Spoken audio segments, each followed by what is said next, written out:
আমাদের এখানে we have many pearls in our string.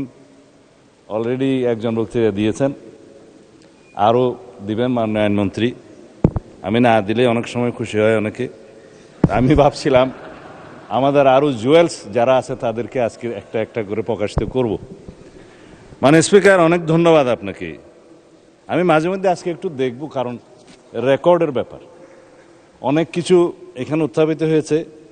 আমাদের মাননীয় বিরোধী দলের অনেক বিজ্ঞ সদস্য, ব্যারিস্টার্স, অ্যাডভোকেটস যারা আইন কানুন সংবিধান উদ্ধৃত করেছেন, মজবুরিতে আমাকেও কিছু কিছু জবাব দিতে হবে। আজকে যে নোটিশটা মাননীয় বিরোধী দলীয় নেতা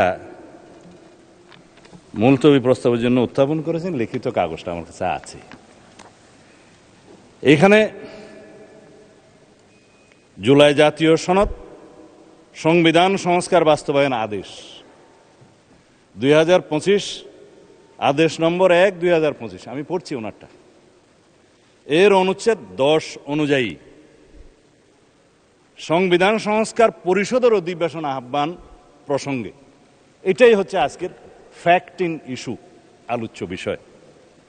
তা আসি, এই 10 অনুচ্ছেদ সংবিধান সংস্কার বাস্তবায়ন আদেশের কি? সেটা হচ্ছে পরিষদের অধিবেশন আহ্বান, কোরাম, ভোটদান ইত্যাদি সংসদ নির্বাচনের ফল ঘোষিত হইবার 30 পঞ্জিকা দিবসের মধ্যে যে পদ্ধতিতে জাতীয় সংসদের প্রথম অধিবেশন আহ্বান করা হইবে, অনুরূপ পদ্ধতিতে পরিষদের প্রথম অধিবেশন আহ্বান করা হইবে। এটা একটি আদেশ। তাদের বক্তব্য অনুযায়ী এই পরিষদের অধিবেশন কেন রাষ্ট্রপতি আহ্বান করলেন না? এবার সংবিধানে আসি। আর্টিকেল 72 অনুসারে রাষ্ট্রপতি প্রধানমন্ত্রীর পরামর্শ অনুযায়ী, লিখিত পরামর্শ অনুযায়ী সংসদের অধিবেশন, প্রথম অধিবেশন, সময় স্থান নির্ধারণ করে প্রজ্ঞাপন করেছেন। আর্টিকেল 73 অনুসারে তার ভাষণ দেওয়ার কথা, তিনি এখানে ভাষণ দিয়েছেন। আমাদের মাননীয় বিরোধী দলের সদস্যগণ তার ভাষণ শুনতে চান নাই, ওয়াকআউট করেছেন, ভালো কথা। কিন্তু তার ভাষণের উপর আলোচনা করছেন এবং 50 ঘন্টা আলোচনা হবে ইনশাআল্লাহ। মাননীয় মহামান্য রাষ্ট্রপতির কাছে সংবিধান অনুযায়ী আমাদের কোনো কোনো সদস্য এখানে আছেন, উপদেষ্টা হিসেবে শপথ নিয়েছেন। সংবিধান তখন ভালো ছিল, রাষ্ট্রপতিও তখন ভালো ছিল, কিন্তু ভাষণের দিন উনি মনোপুত হলেন না আর কি। যাই হোক, এখন এই আদেশটা নিয়ে যে আমরা আলোচনা করব, আদেশের অনুবলে যে সংবিধান সংস্কার পরিষদের অধিবেশন কেন আহ্বান করা হবে না তার উপর যে আলোচনা করব, আদেশটা কি? কিছু কিছু জবাবের মধ্যে চলে আসবে।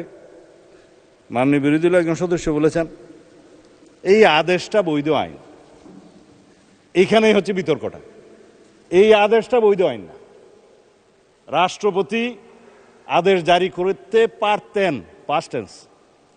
1971 সালের 26শে মার্চের পরের থেকে বাংলাদেশের সংবিধান প্রণীত হওয়ার আগ পর্যন্ত বাংলাদেশের স্বাধীনতার ঘোষণাপত্র অনুযায়ী এবং সেই অনুযায়ী laws continuance enforcement order 1971 10th April এবং the Bangladesh constitution provisional constitution order 1972, এই অনুসারে রাষ্ট্র পরিচালিত হয়েছে। রাষ্ট্রপতি অর্ডার জারি করেছেন, রাষ্ট্রপতির অর্ডার অনুসারে নবগঠিত রাষ্ট্র পরিচালিত হয়েছে। আদেশগুলো সবগুলোকে বৈধতা দিয়ে সংবিধানের প্রথম এবং 4th তফসিলে বৈধতা দেওয়া হয়েছে, কন্টিনিউশন হয়েছে। আমি সেই আদেশকে বৈধ আদেশ মনে করি।